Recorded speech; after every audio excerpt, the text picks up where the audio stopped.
सभी भैया बहनों को नमस्कार। पाठ हिंदी कक्षा 7 पाठ हिंदी में है काकी। 2 पाठ है। उस दिन बड़े मज़े, सवेरे श्यामों की नींद खुली तूने देखा कि घर में कोहराम मचा था। उसकी माँ नीचे से ऊपर एक तरफ कपड़ा ओढ़े कंबल में भूमि पर शयन कर रही थी। घर में सब लोग उसे घेर कर बड़े करुण स्वर में विलाप कर रहे थे, यानी रो रहे थे। लोग जब उसकी माँ को शमशान ले जाने लगे तो श्यामों ने बड़ा उपद्रव मचाया। लोगों के हाथ से छुटकर वह माँ के ऊपर जा गिरा। बोला, काकी सो रही है। अपनी माँ को काकी कहता था। इसे इस तरह तरह उठा कहाँ लाए जा रहे हैं, मैं इसे न जाने दूंगा। लोगों ने बड़ी कठिनाई से हटाया। काकी के अग्नि संस्कार में वह न जा सका। दासी राम राम करके उसे घर में संभालने लगी। यद्यपि बुद्धिमान गुरुजनों ने उसे विश्वास दिलाया कि उसकी काकी मामा के यहाँ गई है, परंतु वह बात छिपी न रही। काकी कहीं नहीं, राम के यहाँ गई। काकी के लिए कई दिन लगातार रोते रोते रुदन धीरे धीरे शांत हो गया, परंतु शोक शांत न हो सका। वह प्राय अकेला बैठा शून्य मन में आकाश की ओर ताका करता था। एक दिन ऊपर की ओर पतंग उड़ती देख न जाने क्या सोचकर उसके हृदय में एकदम खिल उठा। पिता के पास जाकर बोला, काका मुझे पतंग मंगा दो, अभी मंगा दो। पत्नी की मृत्यु के बाद विश्वेश्वर बहुत अनमने से रहते थे। अच्छा मंगा दूंगा कहकर उदास भाव की ओर कहीं चले गए। श्यामू पतंग के लिए उत्कंठित था। वह अपनी इच्छा से न रोक सका। एकदम खुट्टी के विश्वेश्वर को टंगा था।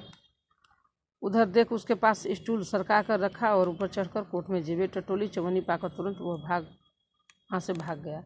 सुखिया दासी का लड़का भोला श्यामू का साथी था। सुखिया दासी थी और उसका लड़का भोला था, उसका नाम था भोला। उसे चवन्नी देकर कहा, तुम जीजी के यहाँ गुपचुप एक पतंग डोर मंगा दो।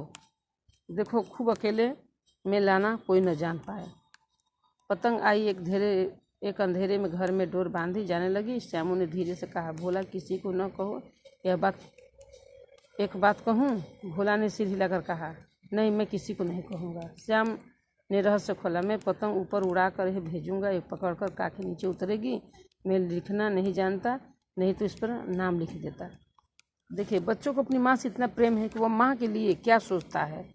बच्चों का कोमल भाव, वह जानता है कि मेरी माँ पतंग उड़ाएंगे, राम के यहाँ गई है और पतंग से ऊपर से आसमान से उतर कर आ जाएगी। भोला श्यामू ने समझदार था। उसने कहा, बात तो अच्छी सोची, परंतु कठिनाई है। यह बात डोर पतली में है, पकड़कर काकी उतर नहीं सकती। इसे टूट जाने पर डर है। पतंग मोटी रस्सी हो, सब ठीक हो जाएगा। श्यामू गंभीर भाव हो गया। मतलब यह बात लाख रुपए की सुझाई गई थी, परंतु कठिनाई यह थी कि मोटी रस्सी कैसे मंगाई जाए। पास में दाम है नहीं। घर के जो आदमी उसकी काकी के बिना दया माया के जलाए आए हैं, वे इसे काम के लिए कुछ देंगे नहीं। उस दिन श्यामू को चिंता के मारे बड़ी रात को नींद नहीं आई। पहले दिन ही तरकीब, दूसरे दिन फिर उसे पिता के कोट से रुपया निकाला, जाकर भोला को दिया। भोला किसी को मालूम न पाए। अच्छी 2 रस्सियाँ मंगा दो। एक रस्सी छोटी पड़ेगी। जवाहिर भैया से मैं एक कागज़ पर काकी लिखवा लूँगा, नाम लिख रहेगा तो पतंग उसे उन्हीं के पास जाएगी। बच्चा का कोमल भाव कितना सोचता है कि पर नाम लिख दूंगा, मेरी माँ उसी पकड़कर ऊपर से आ जाएगी। 2 घंटे बाद प्रफुल्ल मन से श्यामू भोला अंधेरी कोठरी में बैठे पतंग में रस्सी बांध रहे थे। अकस्मात उग्र रूप विश्वेश्वर शुभ कार्य में विघ्न की तरह वहाँ जा घुसे। वह चोरी उनकी पकड़ी जाती है। भोला और श्यामू को धमाका कर बोले, तुम्हें हमारे कोट से रुपये निकाले। भोला ने ही एक डांट में मुखाबिर हो गया। बोला, श्यामू भैया ने रस्सी और पतंग मंगाने के लिए निकाला था। विश्वेश्वर ने श्यामू को 2 तमाचे का कहा, चोरी सीकर जेल जाएगा। अच्छा, तुझे अच्छी तरह समझाता। पकड़ कई तमाचे जड़े। कान मलने के बाद पतंग फाड़ डाली। अब रस्सियाँ और देखा तो ये किसने मंगवाई। भोलन का, इन्होंने मंगवाई थी। पता ही पतंग तान कर काकी को राम के यहाँ नीचे उतारेंगे। ईश्वर से हद बुद्धि होकर वह खड़े हो गए। उन्होंने फटी हुई पतंग उठाकर देखी। उस पर चिपके हुए कागज में लिखा था, काकी। बच्चा का इतना प्रेम बच्चा का होता है माँ के प्रति, वह माँ के लिए कुछ भी करने के लिए तैयार हो जाता है। इसके लेखक है सियाराम शरणगुप्त।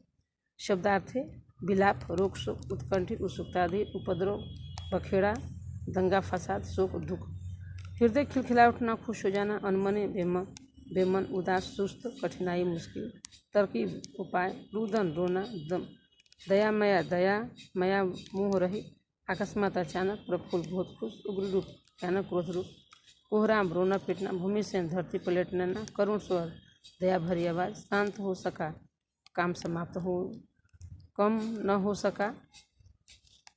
अग्नि संस्कार, मरे हुए व्यक्ति जलाने के लिए क्रिया की जाती है। मुखाबी, वह अपराधी जो अपराध कर सरकारी गवाह बन जाए और जिसे माफ़ी मिल जाए। हदबुद्धि, जिसकी समझ काम न आना बंद कर देना। धन्यवाद।